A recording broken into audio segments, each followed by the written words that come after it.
Hello dear students, આજે આપણે વાત કરીશું ચેપ્ટર નંબર 2 જૈવિક વર્ગીકરણ, જેને આપણે બાયોલોજીકલ ક્લાસિફિકેશન તરીકે ઓળખીએ છીએ. જૈવિક એટલે શું? તો કે બાયોલોજીકલ. ક્લાસિફિકેશન એટલે શું? વર્ગીકરણ. બરાબર. તો કે આપણે આટલું બધું જૈવિક વર્ગીકરણ કરવાની જરૂર શું પડી? તમે યાદ કરો કે આપણે પહેલા ચેપ્ટરમાં શીખ્યા હતા જાતિ, પ્રજાતિ, કુળ, ગોત્ર, વર્ગ, સમુદાય અને સૃષ્ટિ. બરાબર. આખા સજીવ સૃષ્ટિને આપણે એક શ્રેણીમાં વિભાજિત કરી હતી. પરફેક્ટ. ઓકે, તો બસ એને સંલગ્ન ચેપ્ટર છે જૈવિક વર્ગીકરણ. આપણે અહીંયા અલગ અલગ પ્રકારની દુનિયા વિશે માહિતીની વાત કરવાની છે. બરાબર. આ ચેપ્ટર ચલાવતા પહેલા મને એવું લાગે છે કે થોડીક તમને હું ટર્મિનોલોજી શીખવાડ દઉં. બરાબર. વ્યાખ્યાઓ બધી શીખવાડ દઉં, તમને જે ખબર હોવી જોઈએ. બરાબર. પહેલા આપણે વાત કરીએ સજીવો. સજીવોને આપણે બે પ્રકારે વિભાજિત કર્યા. બરાબર, ધ્યાનથી સમજો. એક છે આદિકોષ કેન્દ્રિક કોષ અને બીજો છે સુકોષ કેન્દ્રિક કોષ. ભલે આવડતું હોય પણ ધ્યાન રાખવાનું છે. આદિકોષ કેન્દ્રિક કોષ અને બીજું છે સુકોષ કેન્દ્રિક કોષ. આ આદિકોષ કેન્દ્રિક કોષ જેને આપણે પ્રોકેરિયોટિક તરીકે ઓળખીએ છીએ. શું તરીકે ઓળખીએ છીએ? પ્રોકેરિયોટિક.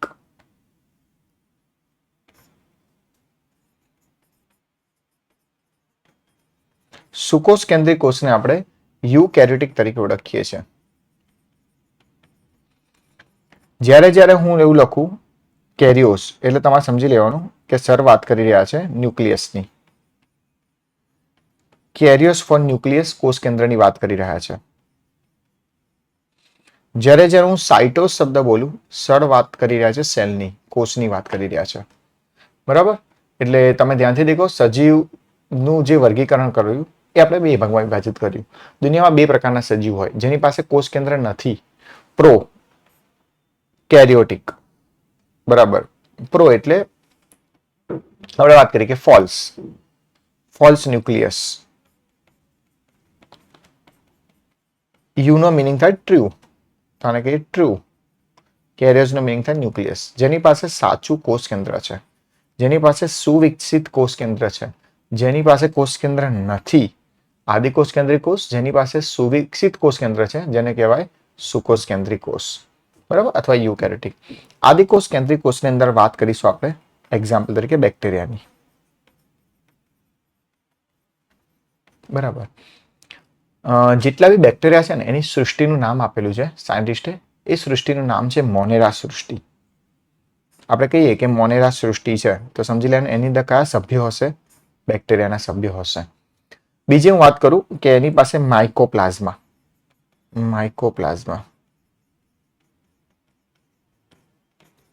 એટલે કે પીપીએલઓ. બરાબર. માઇકોપ્લાઝમાની અંદર આપણે લઈએ પીપીએલઓ. પીપીએલઓ છે શું? તો કે સૌથી નાનામાં નાનો સજીવ છે. 0.1 થી 0.3 માઇક્રોમીટર વ્યાસ ધરાવે માઇકોપ્લાઝમામાં પીપીએલઓ, જેનું પૂર્ણ નામ છે પ્લ્યુરો ન્યુમોનિયા લાઇક ઓર્ગેનિઝમ્સ.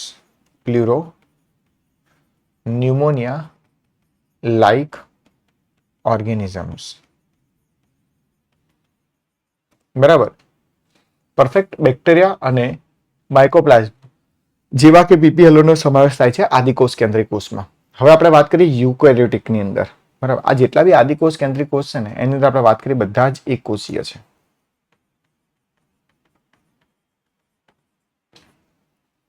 યુકેરિયોટિકની અંદર વાત કરીએ તો કે આપણે 4 સૃષ્ટિનો સમાવેશ કરીશું જેની પાસે સુવિકસિત કોષ કેન્દ્ર છે. પહેલી આપણે વાત કરીશું સૃષ્ટિ પ્રોટિસ્ટા, જેમાં પ્રજીવોનો સમાવેશ થાય છે.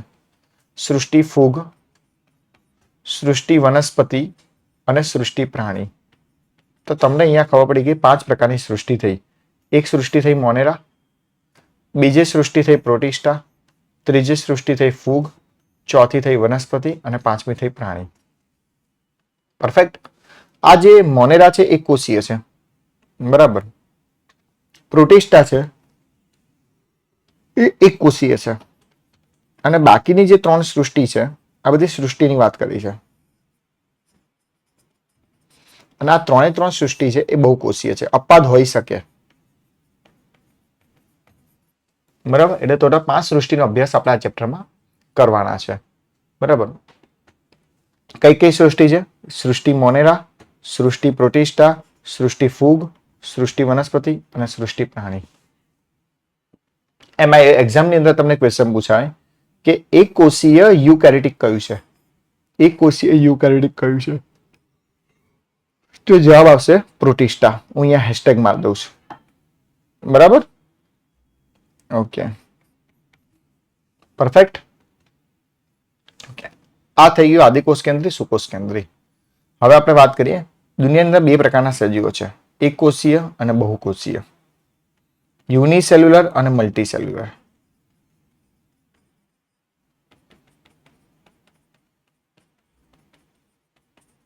એક કોષીય અને બહુકોષીય.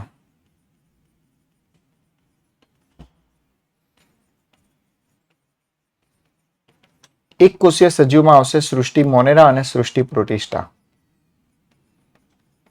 આ પ્રોટિસ્ટા પાસે સુવિકસિત કોષ કેન્દ્ર છે. આની પાસે માની ચાલો કે એક કોષીય છે. બરાબર, એની પાસે કોષ કેન્દ્ર છે. આ એક કોષીય છે પણ કોષ કેન્દ્ર નથી. આટલો ફરક છે. આપણે આગલા ચેપ્ટરની અંદર અભ્યાસ કરીશું કે કોષ કેન્દ્રનું કાર્ય શું છે. ચલો વાત કરીએ બહુકોષીય. બહુકોષીયની અંદર આપણે વાત કરી હતી કઈ સૃષ્ટિ ફૂગ. ફૂગને અંગ્રેજીમાં ફંગાઈ કહેવાય, અધરવાઇઝ ફંજાઈ પણ બોલી શકો. વનસ્પતિને આપણે પ્લાન્ટીએ કહેવાય, પ્લાન્ટ કહેવાય એટલે વનસ્પતિ સૃષ્ટિ. અને એનિમલિયા એટલે પ્રાણી સૃષ્ટિ.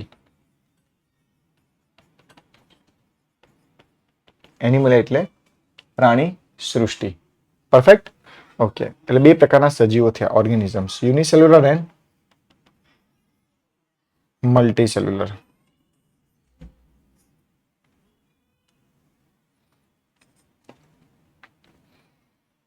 બરાબર, હજી આપણે બીજા 2 પ્રકારના સજીવો લઈ લઈએ, ઓટોટ્રોપિક અને હિટેરોટ્રોપિક.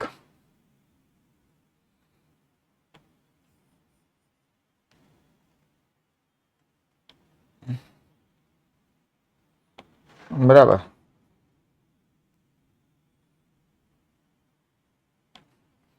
રફ કરી નાખું છું, કઈ વાંધો નથી. બરાબર, ચલો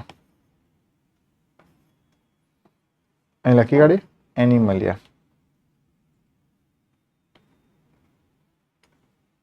એનિમલિયા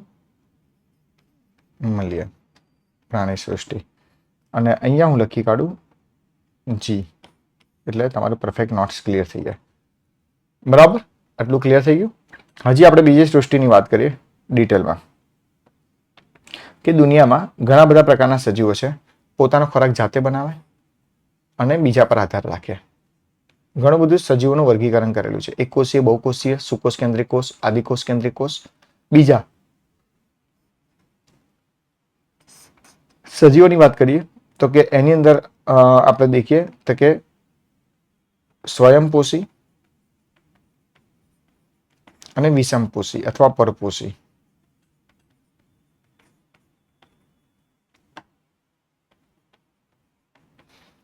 સ્વયંપોષીને આપણે અંગ્રેજીમાં કહે છે ઓટોટ્રોપિક.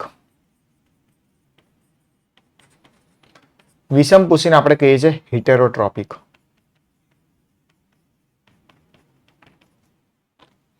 સ્વયંપોષી એટલે પોતાનો ખોરાક જાતે બનાવે. કઈ રીતના? તો કે પ્રકાશ સંશ્લેષણ દ્વારા. તેને કહેવાય પ્રકાશ સંશ્લેષી સ્વયંપોષી. અમુક સજીવો હોય કે રસાયણનો ખોરાક ઉપયોગ કરે, અકાર્બનિક પદાર્થો. બરાબર,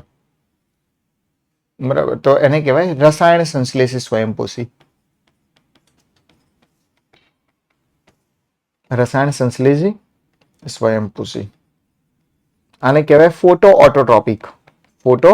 ઓટોટ્રોપિક. આને કહેવાય કીમો એટલે કેમિકલ એટલે રસાયણ. બરાબર, જો તમને બાયોલોજી વર્ડ આવડી જાય ને તો મને એવું લાગે છે કે તમે બાયોલોજીના લિજેન્ડ બની જાઓ. બરાબર, ખાસ કરીને મને એવું લાગે છે. હંમેશા બાયોલોજી શીખવું હોય ને, બરાબર, તો બાયોલોજીના વર્ડને ઓલવેઝ બ્રેકડાઉન કરીને બોલતા શીખો કે આનો મિનિંગ શું થાય છે. બરાબર, ઓકે, ચલો પરપોષી વિષમપોષીની અંદર પાછા આપણે વાત કરીએ 3 પ્રકારના છે. એક છે પરોપજીવી, જે સજીવ પર જીવન ગુજારે. મારા શરીરમાં આવી જાય કોઈ પણ સજીવ, બરાબર, કોઈ પણ સજીવ મારા શરીરમાં આવી જાય, હું જીવતો છું, તો એને પરોપજીવી કહેવાય. કોઈ નિર્જીવ વસ્તુમાં એન્ટર થઈ જાય તેને મૃતોપજીવી કહેવાય.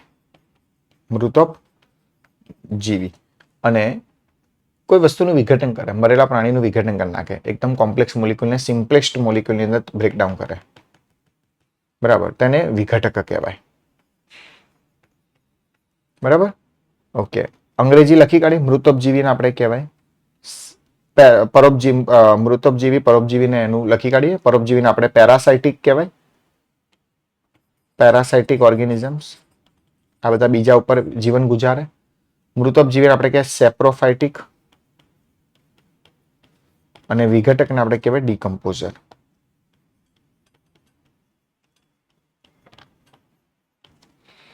બરાબર. આઈ હોપ કે તમને આટલે સુધી આ જૈવિક વર્ગીકરણની બેઝિક ટર્મિનોલોજી ખબર પડી ગઈ છે. સજીવોને આપણે 2 ભાગમાં વિભાજિત કર્યા. એક છે આદિકોષ કેન્દ્રિક કોષ, સુકોષ કેન્દ્રિક કોષ, પ્રોકેરિયોટિક, યુકેરિયોટિક. સૃષ્ટિ મોનેરા, સૃષ્ટિ પ્રોટિસ્ટા, સૃષ્ટિ ફૂગ, સૃષ્ટિ વનસ્પતિ, સૃષ્ટિ પ્રાણી. બરાબર. આપણે બીજા ઓર્ગેનિઝમને પાછા આપણે 2 ભાગમાં વિભાજિત કર્યા, એક કોષીય અને બહુકોષીય. બરાબર. અને એના સિવાય સજીવોને આપણે 2 ભાગમાં વિભાજિત કર્યા, સ્વયંપોષી અને પરપોષી. પરપોષીની અંદર પરોપજીવી, મૃતોપજીવી અને વિઘટક. પરફેક્ટ છે આટલું. હવે આપણા ચેપ્ટરની શરૂઆત અહીંથી કરીશું. બરાબર, ધ્યાનથી સમજો. જૈવિક વર્ગીકરણ પ્રકરણ નંબર 2. દેખજો શું કહેવામાં આવે છે. જ્યારે માનવ સંસ્કૃતિનો પ્રારંભ થયો ત્યારે સજીવો સૃષ્ટિને વર્ગીકૃત કરવાના ઘણા પ્રયત્નો કર્યા. બરાબર, આપણે આવું ભણ્યા હતા. ખોરાક, આશ્રય અને પહેરવેશને આધારે સર્જાયું હતું. બરાબર. અને આ વર્ગીકરણ વૈજ્ઞાનિક ધોરણના આધારે નહોતું થયું, પરંતુ પ્રાકૃતિક ધોરણના આધારે થયું હતું. કોના આધારે થયું હતું?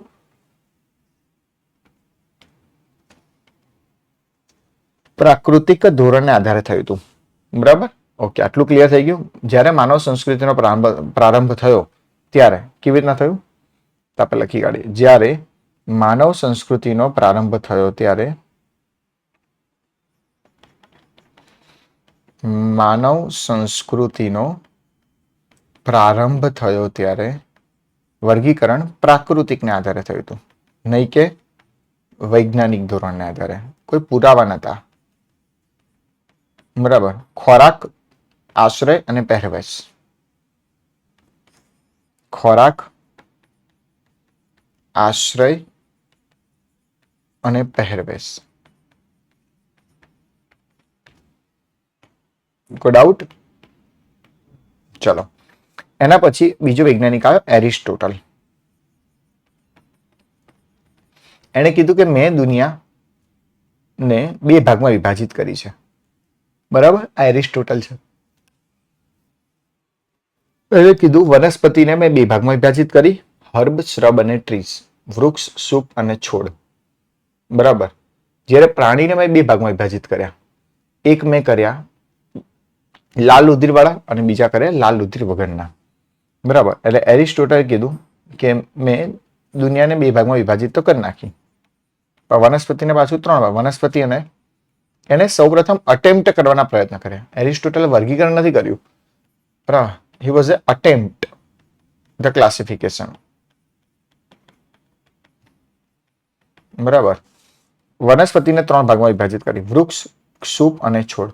જે મોટું હોય વૃક્ષ કહેવાય, એનાથી નાનું હોય બરાબર છોડ કહેવાય, સૂપ કહેવાય. બરાબર. હર્બ, શ્રબ અને ટ્રીઝ. હર્બ, શ્રબ અને ટ્રીઝ. વૃક્ષ, સૂપ અને છોડ.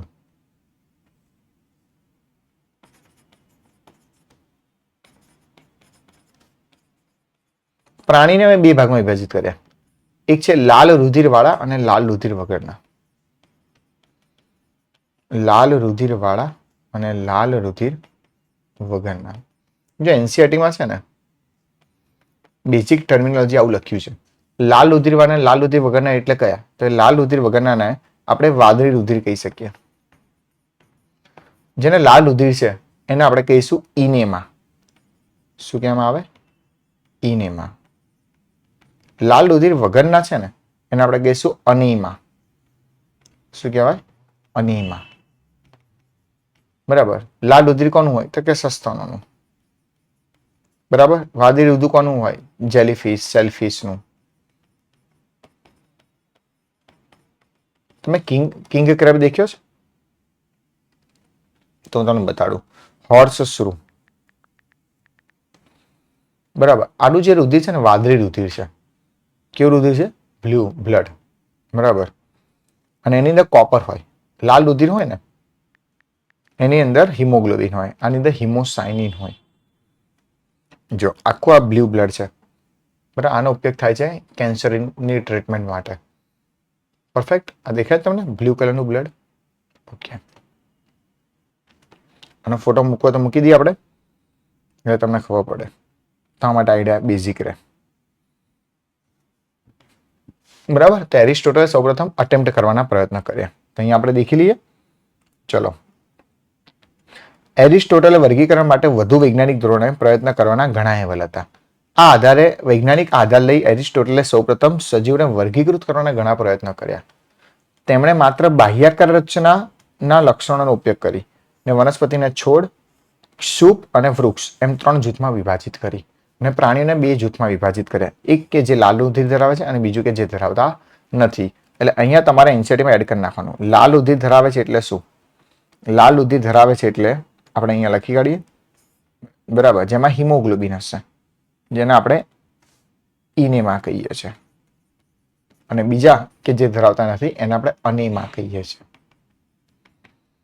બરાબર. ઓકે. અહીંયા એવું લખ્યું છે લિનિયસના સમયમાં બધી વનસ્પતિ પ્રાણીને સમાવિષ્ટ દ્વિસૃષ્ટિ વર્ગીકરણ કરી. જેમ જે સમય વધતો ગયો એમ સાયન્ટિસ્ટ આવતા ગયા અને વર્ગીકરણ કરતા ગયા. બરાબર. કે મેં દુનિયાની અંદર 2 સજીવો દેખ્યા છે વનસ્પતિ પ્રાણી. કોક કે મેં 3 સજીવોને દેખ્યા છે, કોક કે મેં 4 સજીવોને દેખ્યા છે, કોક મેં 5 સૃષ્ટિને દેખી છે મેં. બરાબર. તો એ બધું જ અહીં લખ્યું છે લિનિયસના સમયમાં. તમે આ ચેપ્ટરના એન્ડમાં જાઓ ને તો લિનિયસના સમયમાં એવું નથી લખેલું. લિનિયસ આપેલી હતી દ્વિસૃષ્ટિ વર્ગીકરણ. ત્યાર પછી લખ્યું છે, બરાબર, વાંચી લઈએ. એરિસ્ટોટલે સૌપ્રથમ સરળ બાહ્યાકાર વિદ્યાકીય લક્ષણોના આધારે વનસ્પતિને પ્રાણીનું વર્ગીકરણ કર્યું હતું. ત્યાર પછી લિનિયસે બધા સજીવોને 2 સૃષ્ટિમાં વિભાજિત કર્યા, વનસ્પતિ અને પ્રાણી સૃષ્ટિમાં વિભાજિત કર્યા. બરાબર. વનસ્પતિ અને પ્રાણી સૃષ્ટિમાં શું કર્યા? વિભાજિત કર્યા. ઓકે. તો આપણે દેખી લઈએ. આપણે એનસીઈઆરટી પ્રમાણે દેખી લઈએ. ઓકે. ચલો દેખી લો. એના પછી આ લિનિયસ. લિનિયસે 1758 ની અંદર, યર નહીં યાદ રાખો ચાલશે, ક્લાસિફિકેશન કર્યું હતું. 1758 ની અંદર શું કર્યું હતું? ક્લાસિફિકેશન કર્યું હતું કે મેં દુનિયાને 2 ભાગમાં વિભાજિત કરી છે. કેટલા ભાગમાં વિભાજિત કરી છે? 2. બરાબર. સજીવોને. એક છે વનસ્પતિ સૃષ્ટિમાં સમાવેશ થાય છે અને બીજો છે પ્રાણી સૃષ્ટિમાં સમાવેશ થાય છે. બરાબર. ઓકે. તો લિનિયસે શું કર્યું? દ્વિસૃષ્ટિ વર્ગીકરણ આપ્યું. તો અહીંયા એડ કરી નાખું. લિનિયસે દ્વિસૃષ્ટિ વર્ગીકરણ આપ્યું.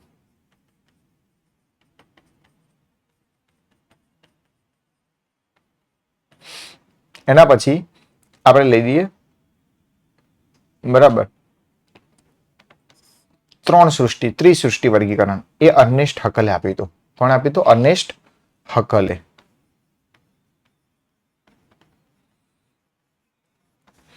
બરાબર. એને કીધું કે ભાઈ વનસ્પતિ પ્રાણી તો હતું જ, પણ સાથે મેં એડ કર્યું પ્રોટિસ્ટા. શું એડ કર્યું? પ્રોટિસ્ટા.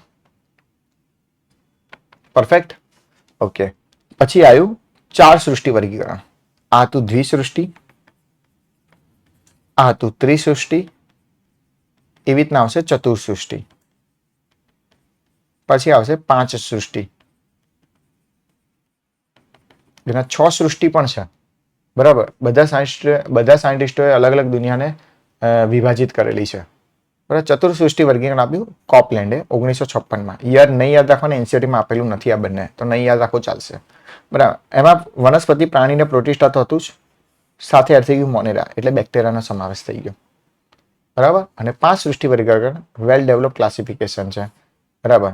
એ આપ્યું આર.એચ. વિટેકરે 1969 ની અંદર. કઈ સાલમાં આપ્યું? આર.એચ. વિટેકરે 1969 1969 ની અંદર 5 સૃષ્ટિ વર્ગીકરણ આપ્યું છે. આ યાદ રાખવાનું છે. એમાં મોનેરા પ્રોટિસ્ટા થતું, વનસ્પતિ અને પ્રાણી બી હતું. તો સાથે એડ થઈ ગઈ, લાસ્ટમાં ફંગાઈ એડ થઈ. તો જેમ જેમ સમય વધતો ગયો એમ થયું શું થયું, પહેલા દ્વિસૃષ્ટિ આવી, પછી ત્રિસૃષ્ટિ આવી, પછી ચતુર્થ સૃષ્ટિ આવી, 4 સૃષ્ટિ આવી અને પછી 5 સૃષ્ટિ આવી. દ્વિસૃષ્ટિ આપણી લિનિયસ છે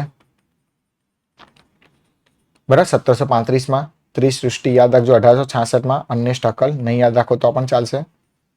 અન્નેશ ટકલે. ચતુર્સૃષ્ટિમાં 4 સૃષ્ટિમાં આવી ગઈ કોપલેન્ડ 1956 અને એક્ઝેક્ટ 10 વર્ષ પછી 1056 ને 1066 ને 13 વર્ષ પછી RH વિટેકરે આપી. RH વિટેકરે વર્ગીકરણ આપ્યું બરાબર. દ્વિસૃષ્ટિ વર્ગીકરણમાં કોણ હતું તો કે વનસ્પતિ અને પ્રાણી. પછી એમાં એડ થઈ ગઈ પ્રોટિસ્ટા. પછી એમાં એડ થઈ ગઈ મોનેરા અને પછી એમાં એડ થઈ ગયું ફૂગ.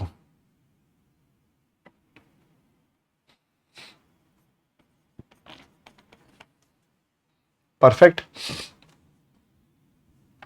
આવી રીતના તમારે યાદ રાખવાનું છે. પણ આ બધાના કંઈક ને કંઈક ડ્રોબેક આપેલા છે, તો આપણે પછી દેખીશું. ત્યાં સુધી આપણે એનસીઈઆરટી વાંચી લઈએ બરાબર. લિનિયસના સમયમાં ઘણી બધી વનસ્પતિ પ્રાણીને સમાવિષ્ટ સૃષ્ટિ વર્ગીકરણ કરેલી હતી. લિનિયસે શું કર્યું, વનસ્પતિ સૃષ્ટિ અને પ્રાણી સૃષ્ટિ બરાબર. પરફેક્ટ છે આટલું. પછી ત્રિસૃષ્ટિ આવ્યું, પછી ચતુર્સૃષ્ટિ આવ્યું અને પંચસૃષ્ટિ આવ્યું અને 5 સૃષ્ટિ વર્ગીકરણ આપ્યું હતું RH વિટેકરે બરાબર. આટલું ખબર પડી ગઈ.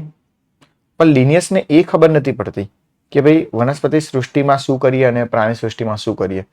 તો એનો ડ્રોબેક હતા. તેને આદિકોષ કેન્દ્રી કોણ છે, સુકોષ કેન્દ્રી કોણ છે ખબર જ નથી. એક કોષીય કોણ છે, બહુકોષીય કોણ છે ખબર જ નથી. પ્રકાશ સંશ્લેષી કોણ છે અને બિન પ્રકાશ સંશ્લેષી કોણ છે કઈ ખબર જ નથી. એને તો જે ખબર પડી બધું લીલની અંદર જેને દિવાલ હતી બરાબર એને આધારે બધું એને વર્ગીકરણ કરી નાખ્યું એવું કહી શકીએ આપણે બરાબર. આદિકોષ કેન્દ્રી કોષ, સુકોષ કેન્દ્રી કોષ, એક કોષીય, બહુકોષીય, પ્રકાશ સંશ્લેષી, બિન પ્રકાશ સંશ્લેષી એને કોઈ વિશે ખબર જ નથી બરાબર. લીલ હોય એ પ્રકાશ સંશ્લેષી હોય, ફૂગ એ અપ્રકાશ સંશ્લેષી. ફૂગ ક્યારે પોતાનો ખોરાક જાતે તૈયાર કરી શકે નહીં, કારણ કે એની અંદર હરિત દ્રવ્ય શું હોય, ગેરહાજર હોય. એટલે આ એનો ડ્રોબેક હતો. તો એક્ઝામ પૂછાય એટલે લિનિયસના ડ્રોબેક કયા હતા તો અહીંયા લખી કાઢીએ. ડ્રોબેક ત્રુટીઓ. શું કહેવાય, ત્રુટીઓ.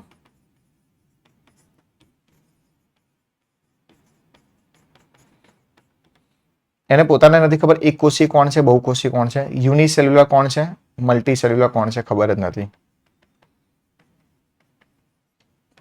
આદિકોષ કેન્દ્રિક કોષ કોણ છે, સુકોષ કેન્દ્રિક કોષ કોણ છે ખબર જ નથી. પ્રોકેરિયોટિક એન્ડ યુકેરિયોટિક નો તફાવત ખબર જ નથી બરાબર. અને ઓટોટ્રોપિક અને હેટરોટ્રોપિક નો ભેદ સમજાઈ શકતી નથી. સ્વયંપોષી અને વિષમપોષી નો ભેદ સમજાઈ શકતી નથી. આવડશે એટલું? ઓકે, પરફેક્ટ છે એટલું કે કોઈ ડાઉટ છે? બરાબર. આપણે અત્યાર સુધી જે પણ શીખ્યા તમે કે જૈવિક વર્ગીકરણ, સજીવોને વિભાજિત કર્યા, જેમ જેમ સાયન્ટિસ્ટ આવતા ગયા, ડિસ્કવરી થતા ગયા, દ્વિસૃષ્ટિ થઈ, ત્રિસૃષ્ટિ થઈ, 4 સૃષ્ટિ થઈ, 5 સૃષ્ટિ થઈ, 6 સૃષ્ટિ થઈ, પરફેક્ટ ક્લાસિફિકેશન જો આપ્યું હોય તો એ RH વિટેકરે બરાબર. અને અત્યારે આપણે ઇન્ટ્રોડક્શનમાં આટલું જ રાખીએ છીએ. બાકીનું આપણે નેક્સ્ટ લેક્ચરની અંદર દેખતા રહીશું. ત્યાં સુધી મારી ચેનલને લાઇક ના કરી હોય, શેર ના કરી હોય, બેલ આઇકોન પર તમે ક્લિક ના કર્યું તો ફટાફટ દબાઈ દેજો અને તમારા મિત્રો સાથે શેર કરી લેજો, જેથી વધુમાં વધુ તેમને પણ લાભ મળે અને સાથે તમને યાદ પણ રહે કે નવા લેક્ચર અપલોડ થાય છે બરાબર. Okay, thank you students.